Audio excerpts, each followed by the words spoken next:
It's day 151 of the project, and today I'm taking a look at somewhat of a forgotten gem for the spring and summertime.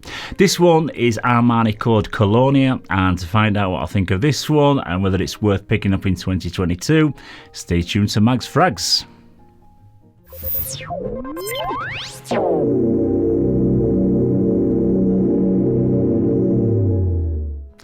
Yes, hello again everybody, and thank you very much once again for tuning into this episode of Mag's Frags. I'm Paul, and this is day 151 of my Fragrance 365 project, where it's the fragrance that's the star of the show. Today's featured scent is Armani Code Colonia, which came out in 2017, and it's part of a huge range of Armani Code flankers since the launch of the original way back in 2004. However, this one seems to live a little bit more in the shadows of all the other more popular flankers like the PARFUM and the Absolute versions. It comes in four sizes: a 50ml, a 75ml, a 125ml, and this huge 200ml bottle size like this one. And you can now pick this up for between around about £40 and £90, depending on which size you go for.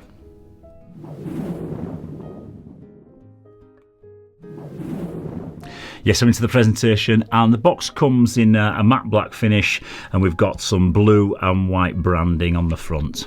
On the front of the box is the name of the fragrance, and at the bottom we've got the Giorgio Armani logo, as well as the concentration, which in this case is an eau de toilette.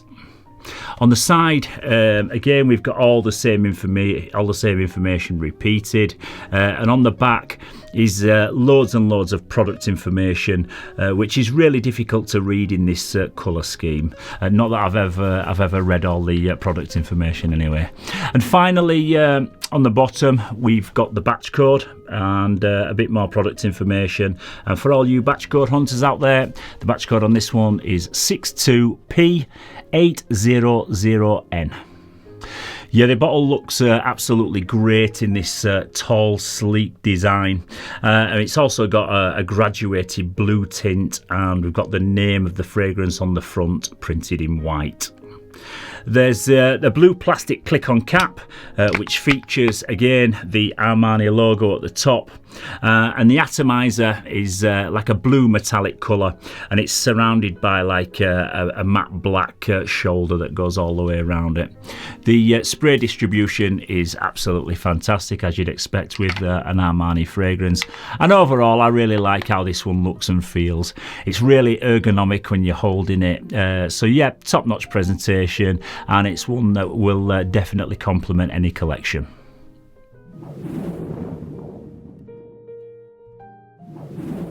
The top notes in this one are mandarin orange, pink pepper and bergamot. In the heart we've got orange blossom and clary sage, and in the base there's tonka bean, amberwood and heliotrope.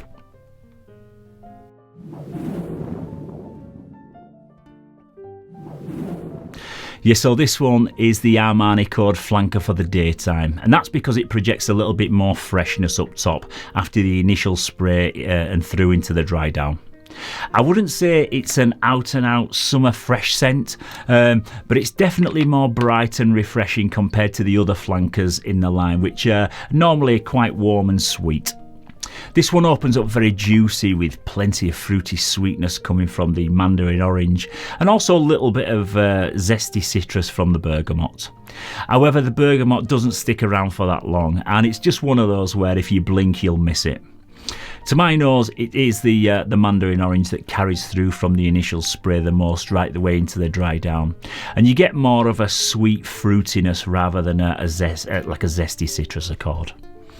In the heart of the fragrance, you'll definitely pick up on the familiar Code DNA if you own the original or like the PARFUM flankers, and it does get sweeter the more it develops. However, this doesn't ever get to the like rich creamy vanilla sweetness that some of the others in the line get to, like the Absolute, where it gets very, very sweet and like vanilla creamy. This one, however, is it's more of like a sweet fruity fragrance that I literally can't see anyone like not enjoying. There's tonka bean and amber wood in the base that bring a touch of depth, and it provides some longevity to the scent, whilst the heliotrope and the orange blossom again add a little bit of a fruity floral sweetness. And it's a very mild, there's also like a very mild woodiness to it as well. If I was being ultra critical, I'd say that I would just wish that there was a touch more citrusy freshness for longer in the opening. But overall, I really like how this one smells, and it'll definitely get you plenty of compliments.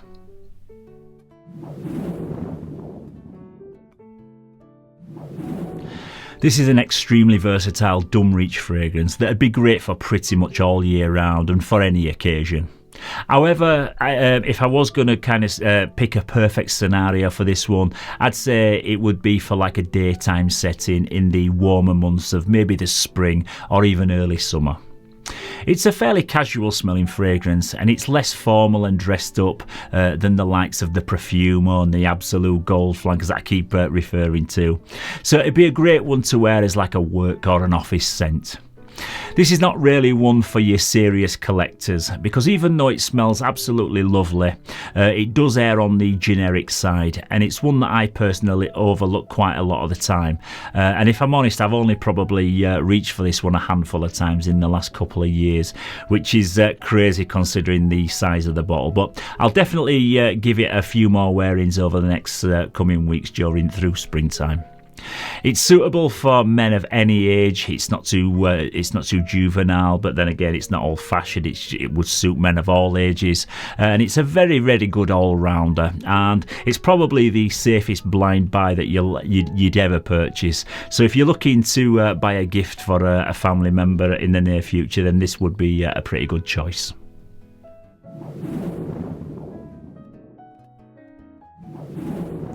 The performance on this one is good, with a nice arm's length projection for a couple of hours, and then it lasts about 4 or 5 hours on skin, and a couple of hours longer if you spray a few sprays on your clothes.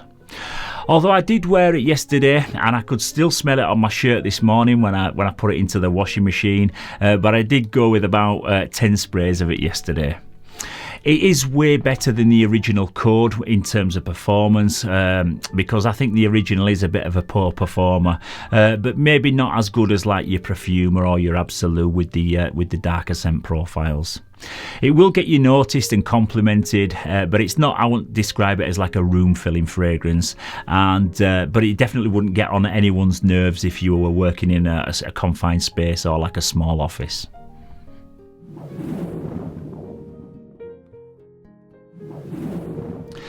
Yeah, there's absolutely nothing whatsoever to dislike about how this one smells. It's really nice, and I'd say that if you lined up 100 men in a shop and they all sampled this one, 95% of them would say that it smelled great. However, because I've tested hundreds of fragrances over the years, for me it falls into the very nice but nothing special category. And I'd say there's slightly better options out there for the spring and summer, like Dolce & Gabbana Light Blue Eau Intense, Paco Rabanne Ultra Red, or even the king of the cheapies, which is Mazzoni Port But if you can find this somewhere like a TK Maxx and it's been heavily discounted, I'd say snap it up, because it's a decent little all-rounder. It's really versatile and such a likeable fragrance. So for me, it gets a 7 out of 10. Yeah, so once again, that's about it for today's scent of the day. But don't forget, coming up tomorrow, I'm going to be talking about one that got loads of hype for a few years when it first came out, but nobody really seems to mention it that much these days. So I'm going to hopefully breathe a new lease of life into it. So don't forget to tune in tomorrow to find out which one I'm talking about. I've also got loads of other good stuff coming up, so make sure you hit that bell icon for notifications of new uploads. And as always guys, if you have found this video useful, please don't forget to give it a thumbs up and to subscribe to the channel. It's also always great to hear your thoughts, your opinions and your critiques on all of the fragrances that featured in this 365 project, so don't forget to keep your comments coming down in the comments section. So once again, thank you very much for tuning in to this latest episode. Stay safe, keep smelling fresh, and I'll see you very soon for another one. Bye bye for now.